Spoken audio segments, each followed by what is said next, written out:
बिस्मिल्लाहिर्रहमानिर्रहीम। अस्सलाम वालेकुम। Welcome to the online class of physics third year. तो थर्ड ईयर लास्ट लेक्चर में हम लोगों ने आइंस्टाइन मैस एनर्जी इक्वेशन को डिराइव किया था, which was E is equal to mc²। ये जो इक्वेशन हम लोगों ने डिराइव की थी, ये बेसिकली एनर्जी और मैस का रिलेशन था। ये हम लोगों ने कल भी बात की थी कि हम लोग कहते हैं कि एनर्जी जो है वो मैस में कन्वर्ट हो सकती है और मैस जो है वो एनर्जी में कन्वर्ट हो सकता है। तो ये जो हमारी आइंस्टाइन्स मैस एनर्जी इक्वेशन थी ना, ये बेसिकली वो फार्मूला था, ये वो बेसिकली रूल था जिस रूल के तहत एनर्जी जो है वो मैस में कन्वर्ट होती है और मैस जो है वो एनर्जी में कन्वर्ट होता है। और हमने जो है E is equal to mc² की इक्वेशन को डिराइव किया था। इसमें जो हमारा m है ये रिलेटिविस्टिक मैस था, यानी जब हमारी जो बॉडी है कोई भी बॉडी जिसको हम अंडर कंसिडरेशन रखते हैं, हमारी वो बॉडी जो रिलेटिविस्टिक स्पीड्स के साथ जब मूव करने लग जाती है तो उसका जो मैस है वो प्रॉपर मैस नहीं रहता, बल्कि वो इंक्रीज्ड मैस हो जाता है, जिसको हम रिलेटिविस्टिक मैस कहते हैं। तो हम उसको जो है m से शो करते हैं। तो रिलेटिविस्टिक मैस से रिलेटेड यानी उस पॉइंट पे जब वो स्पीड ऑफ लाइट के साथ या comparable to the speed of light के साथ हमारा मैस मूव कर रहा था, तो उस वक़्त उसके पास जो एनर्जी होगी उसको हम रिलेटिविस्टिक एनर्जी बोलेंगे। तो E is equal to mc² की जो इक्वेशन है, इसको हम रिलेटिविस्टिक एनर्जी इक्वेशन भी कहते हैं। आपने लास्ट लेक्चर में देखा होगा कि हमने एक E0 एनर्जी भी फाइंड आउट की थी, और E0 जो हमने फाइंड आउट की थी उसमें हमने m0c² यूज़ किया था। m0 यानी कि जो उसका प्रॉपर मैस या रेस्ट मैस।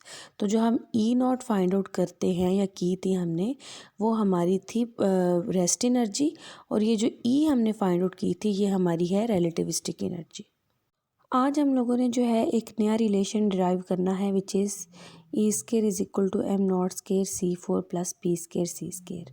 इस रिलेशन में E जो है ये हमारी रिलेटिविस्टिक एनर्जी होगी, m0 जो है ये हमारा प्रॉपर मैस होगा, c जो है ये हमारी स्पीड ऑफ लाइट है, और p हमारे पार्टिकल का मोमेंटम होगा। तो ये इक्वेशन जो है आज हम लोगों ने डिराइव करनी है। ठीक है जी। तो इसके लिए हम जो स्टेप फॉलो कर रहे हैं वो कुछ इस तरह से है कि हम स्टार्ट करेंगे रिलेटिविस्टिक एनर्जी की इक्वेशन से, जो हम लोगों ने लास्ट लेक्चर में फाइंड आउट की थी। बिकॉज हमें E का ही एक नया रिलेशन फाइंड आउट करना है, सो हम E से ही स्टार्ट करेंगे। इसमें जो हमारा m है ये हमारा रिलेटिविस्टिक मैस है। तो हमने देखा था कि जो रिलेटिविस्टिक मैस है वो प्रॉपर मैस के साथ इस रिलेशन से जो है हम लोग उसको लिंक अप करते हैं, that m is equal to m0/1 minus v²/c²। यहाँ पर v वो स्पीड है जिस स्पीड के साथ हमने इस मैस को मूव करवाया था, जिसका प्रॉपर मैस जो है m0 था। तो जब हमने उसको v स्पीड के साथ मूव करवा दिया तो उसको जो नया रिलेटिविस्टिक मैस आया है उसको हमने m कहा। अब ये जो हमारे पास E is equal to mc² की इक्वेशन आई है, इस इक्वेशन में m की जगह पर हम ये वाली वैल्यू पुट कर देते हैं। तो यहाँ पर m की जगह पर आ जाएगा m0/1 माइनस v²/c², और हमारे पास ये वाली जो इक्वेशन है ये अब इस फॉर्म में आ जाएगी। तो m की जगह पर हमने लगा दिया m0/1 माइनस v²/c², और ये वाला जो c² था ये एज इट इज़ यहाँ पर मौजूद होगा। अब चूंकि यहाँ पर हमें स्क्वायर चाहिए ना, E का स्क्वायर चाहिए, तो हम ऐसा करते हैं, ये जो हमारे पास इक्वेशन आई है इस इक्वेशन का हम स्क्वायर ले लेते हैं। दोनों साइड्स पर हमने स्क्वायर ले लेना है, ठीक है। तो यहाँ पर ये E² बन जाएगा, और यहाँ पर जब हम स्क्वायर लेंगे तो m0² और c की पावर जो है वो 4 आ जाएगी। 2 इसके पास ऑलरेडी मौजूद है, स्क्वायर लेने से 2 मज़ीद आ जाएगी, तो ये c की पावर 4 हो जाएगी। और यहाँ नीचे वाले हिस्से में स्क्वायर और स्क्वायर रूट एक दूसरे को कैंसिल कर देंगे, और ये 1 माइनस v²/c² बन जाएगा। फर्दर आप देखेंगे जो हमारे पास c की पावर 4 है, इसको हम c² मल्टीप्लाइड बाय c² लिख सकते हैं। तो हम क्या करते हैं, इस रिलेशन में c4 की जगह पर c² मल्टीप्लाइड बाय c² लिख देते हैं, और एक c² को हम दूसरी साइड पर डिवाइड कर देते हैं। जब हम इसको दूसरी साइड पर डिवाइड करेंगे तो ये बन जाएगा E²/c² इज़ इक्वल टू, यहाँ पर अब रह जाएगा m0² c² divided by 1 minus v²/c², और इसको हम कह देते हैं अपनी इक्वेशन 1। अब आप ये रिलेशन देखें, जिस रिलेशन को हम लोगों ने प्रूव करना है, इस रिलेशन में हमारे पास ई स्केयर और एम नॉट स्केयर वगैरह के अलावा एक मोमेंटम की टर्म है, पी की टर्म है। यानी अब हमें यहाँ पर एक नई टर्म के साथ काम करना है जिसमें हमने अब मोमेंटम को इंक्लूड करना है, बिकॉज़ हमने जो रिलेशन प्रूव करना है उसके अंदर एक टर्म जो है वो मैथ से रिलेटेड है और एक जो है वो मोमेंटम से रिलेटेड है। तो ये हमारी जो है मैथ और एनर्जी से रिलेटेड तो टर्म हम लोगों ने निकाल ली है। अब हम मोमेंटम से रिलेटेड टर्म देखेंगे और बाद में जो है उनके साथ फर्दर वर्कअप करेंगे। तो यहाँ पर हम मोमेंटम कंसीडर कर लेते हैं। और अब एक बात आपने जहन में रखनी है कि हम यहाँ पर जिस तरह से हमने एनर्जी भी रिलेटिविस्टिक एनर्जी ली थी, बिकॉज हम रिलेटिविटी में वर्क कर रहे हैं, तो बिल्कुल इसी तरह से हम रिलेटिविस्टिक मोमेंटम कंसीडर करेंगे। यानी मोमेंटम का जो फार्मूला है ना, P is equal to M V, यहाँ पर ये जो हमारा m है ये रिलेटिविस्टिक मैथ है। ठीक है। अब आपको प्रॉपर मैथ्स और रिलेटिविस्टिक मैथ्स का फ़र्क पता होना चाहिए कि जब हम रेस्ट मैथ्स लेते हैं उसको हम प्रॉपर मैथ्स बोलते हैं, और जब हम किसी ऐसी बॉडी का मैथ्स लेते हैं जो कि comparable to the speed of light के साथ मूव कर रही हो, तो उसका जो मैथ्स होता है उसको हम रिलेटिविस्टिक मैथ्स कहते हैं। तो हमने यहाँ मोमेंटम के फार्मूला में चूँकि रिलेटिविस्टिक मैथ्स चूज़ किया है, सो हम इसको रिलेटिविस्टिक मोमेंटम बोलेंगे। अगेन हम क्या करते हैं, एम का ये जो फार्मूला है या एम का जो है प्रॉपर मैथ्स के साथ रिलेशन है, इसको हम यहाँ पे अप्लाई कर देते हैं, which is M is equal to M not over 1 minus V square over C square. तो एम की जगह पर आप उसकी ये वाली वैल्यू लगाएं, वी जो है एज इट इज़ यहाँ पर आ जाएगा।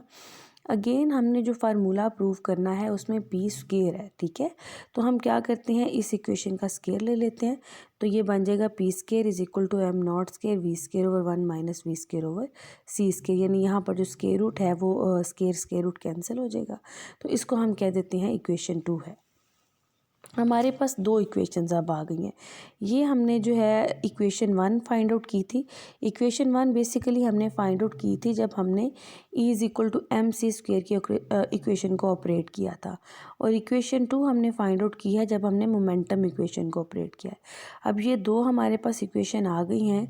हम ऐसा करते हैं, इक्वेशन 1 माइनस इक्वेशन 2 करते हैं, यानी इस इक्वेशन में से इस इक्वेशन को माइनस कर देते हैं। तो हमारे पास क्या हो जाएगा, इक्वेशन 1 माइनस इक्वेशन 2। इक्वेशन 1 और 2 में इस तरह से है कि राइट साइड्स को हम आपस में माइनस कर देंगे और लेफ़्ट साइड्स को हम आपस में माइनस कर देंगे। तो ये हो जाएगा E square over C square minus P square, यानी ये वाली साइड जो है वो इस साइड में से माइनस होगी, ई square over C square minus P square, और इस साइड में से हम इसको माइनस कर देंगे। तो M not square C square over 1 minus V square C square minus times ये वाली जो टर्म है M not square V square over 1 minus V square over C square. ठीक है जी।